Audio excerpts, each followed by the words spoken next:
everyone. This is Tony from our Alabama homestead. Hope everyone has survived the heat wave of the last few days. It has affected us up here in Ontario as well as my homestead in Alabama, and for sure other states as well. I understand that there has been quite the heat wave in south of the border as well. Here we have heat warnings in effect. I think today is the first day in about 3 or 4 days that there is no heat wave warning.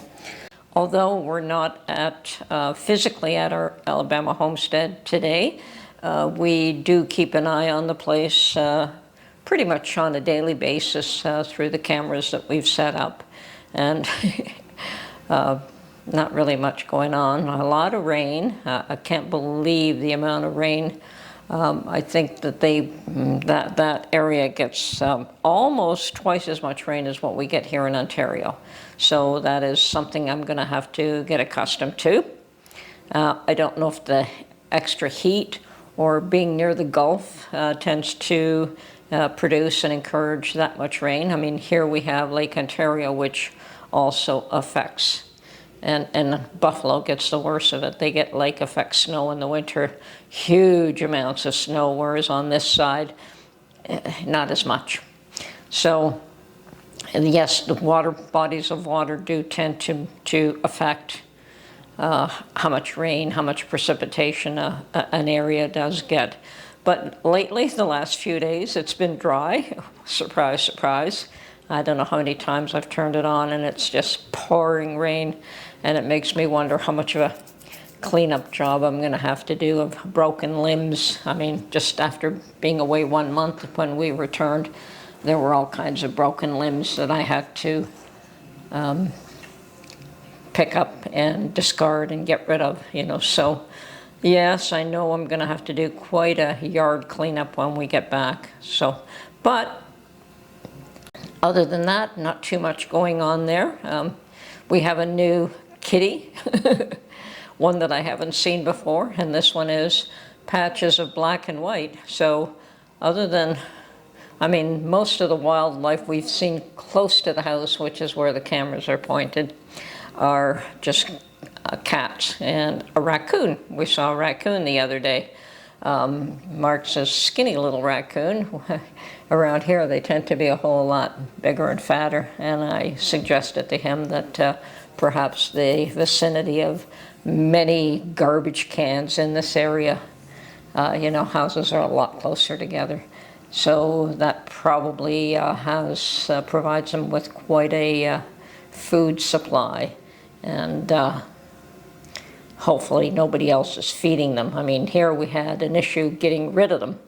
You'd have them under your deck. We had them under our deck. My neighbor had them in his roof. So yeah, it was crazy trying to get rid of raccoons in our neighborhood.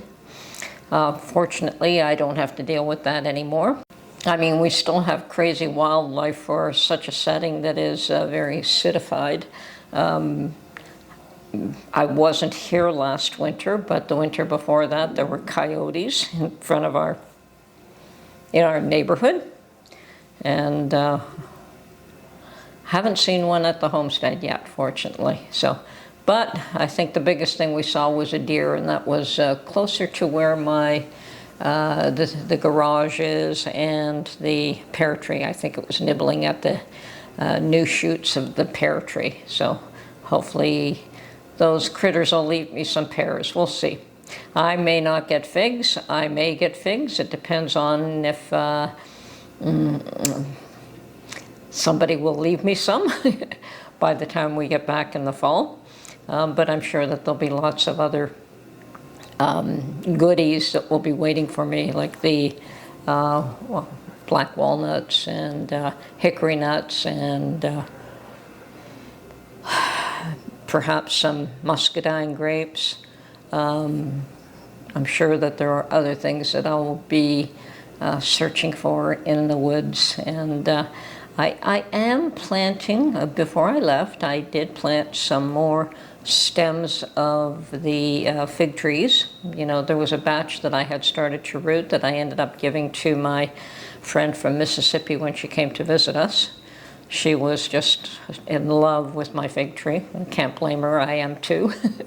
And all the stems that I had cut, because Mark wanted to cut a branch because it was in the way of where he wanted to maneuver the vehicle.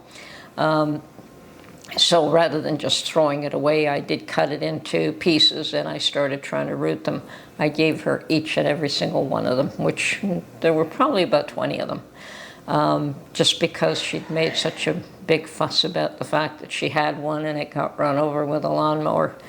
I suggested to her that here on this property, anything that I saw that was planted, there were stones planted all the way around, so I suspect that was their way of making sure that it didn't get run over by a lawnmower. And the stones were not small, they were fairly sizable, so that may be one way to protect the tree from somebody who's just zipping by and trying not to pay attention. But hopefully those will have grown for her. And when we were back last time, as I said, there was quite the storm and there were branches down all over the place, and there were branches on my fig tree that were touching the ground. And I suspect that was from us having cut the neighboring tree, which maybe they were leaning on previous to that. But anyway, strapped one of them up, the thicker one. Just used one of those ratchet type straps that Mark has many of. And you know, that it does not girdle the stem at all. I can take that down or I can leave it up, it won't matter. But the thinner one I did cut down, and I cut down into pieces, and I planted in my great big black flower pots. So from what I can tell, there's something growing out of them. Now the resolution isn't that good that I know exactly what's growing out of those plants. I mean, it could be weeds for all I know, but there does seem to be. I know that before I left, there was one of those branches that was putting out a shoot. So I suspect that I have some fig cuttings that are growing, and I may leave them in those pots. And I may become the crazy fig lady and just start a whole bunch of fig trees, and I may try to find some other varieties and see how well they grow. And I think that that courtyard is big enough to be able to plant all kinds of things and still have plenty of room for, you know, and they have to be planted in large pots simply because of the fact that I'm not there to water them. So the larger pots will hold more water, and therefore they have more of a chance of survival if I'm not around. So in the summer, but with all the rain we seem to get in the summer, it doesn't look like that's something I have to worry about. But unless, of course, there is a drought and a dry spell that I'm not familiar with. We'll have, you know, that I'm not aware of that occurs later on in the summer, which is quite possible. We have that here as well. Spring is very wet and the summer can be very dry towards the end. Now I have probably taken less of an interest in my current garden here, but I did plant probably about 20 tomato plants, maybe 18, something in that range. And my lavender is beautiful as usual. The nice thing about lavender is that once it takes, it is a perennial that just keeps coming back bigger and stronger every year. So I have beautiful lavender growing again. Too early to harvest the florets, but I do that every year, and I let it dry. And this is French lavender that is, it's English lavender, which is the most aromatic. It's not the French lavender. The most aromatic, and I use it, I don't know, I just put them in a bowl, and then when I decide what I want to do with it, whether I make little sachets or you can actually put it in food. I've never done that, but you can do that with lavender. Many, many things you can do with lavender. I used to make soap with it, you know, just make soap with my own natural lavender as well as lavender oil extracts.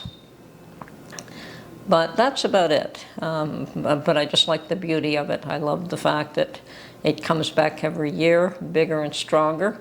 I do cut it back, and that definitely helps it to branch out more. My chamomile has also taken over.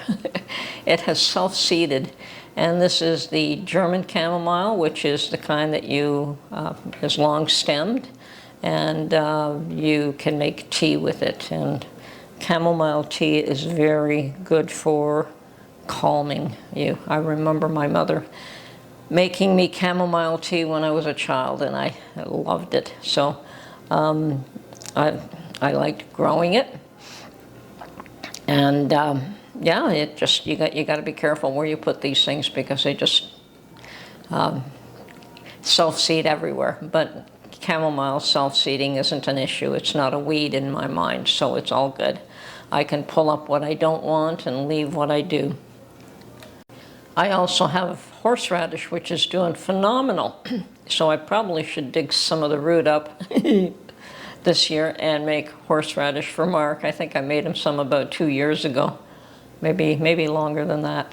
But yeah, horseradish root is another one of those things that I'd like to get a couple of roots and plant them in my Alabama homestead. There are a few things I have to determine where to garden, what sort of things I want, but I certainly want to put some perennial type things in the ground. Now, horseradish is also notorious for taking over, so you've got to be careful to keep it contained. As a matter of fact, the horseradish that I did get was from one of the other gardeners who took over a plot that had horseradish in it, and she had spent weeks clearing them all out. She didn't know what they were. And when I saw that she was just disposing of them all, I asked her for a piece or two.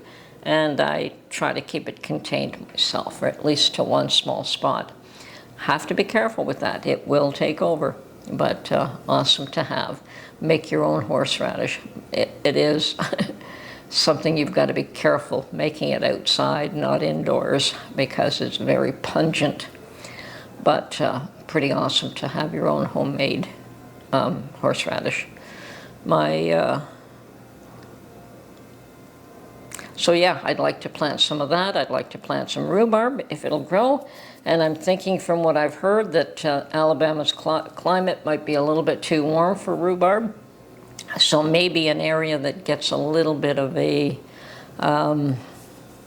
shade might be the best place to put it. And I could try it, and if it takes, wonderful. If it doesn't, well, you can only try. And that's the way I tend to be with gardening, is that what survives, survives, and what doesn't, well, you try maybe another time or two, and then you give up on it, and, you know, it's not meant to be. So I would give rhubarb, horseradish, and a few other things a try and see what happens. Blueberries should do extremely well there. I have a lot of pine, and pine creates very acidic soil, so I should be able to plant some blueberry plants. I have to remember to do that. I do have to make a list, but before I do that, I have to define the garden, where it's going to be and what I'm going to place in it. And before I leave for the winter, definitely have to plant some garlic. Here we plant garlic in November, and I'll just have to determine when to plant the garlic there, when is the best time.